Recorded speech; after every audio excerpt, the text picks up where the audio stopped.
সবাইকেই বলছি আমার আমার যে ব্যবহার ছিল গতকালকে শেষ 1 ঘন্টার, আমি তার জন্য খুবই দুঃখিত। বাংলাদেশ আর্মির কাছে আমি খুবই দুঃখিত।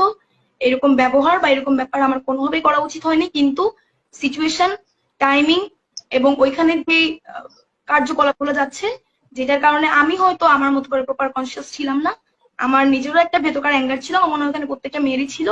আমি তার জন্য বাংলাদেশ আর্মির কাছে আন্তরিকভাবে দুঃখিত। এবং যে ক্যাপ্টেন ছিলেন তাকে আমি অলরেডি খুঁজছি।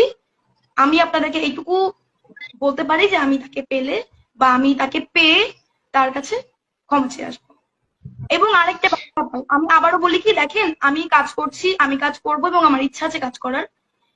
আমার কি পোশাক, আমার মনে হয় আপনারা যদি আমাকে দেখেন, আমার কি পোশাক, আমার কি লাইফস্টাইল, এটা না দেখে আপনারা প্লিজ আমার কাজগুলোকে একটু দেখবেন বা চেষ্টা করবেন আমার কাজগুলোকে নিয়ে আমাকে ক্রিটিসাইজ করার। কারণ এটা হলে এটা আমার জন্য ভালো। আপনারা সবাই মিলে যখন আমার কাজকে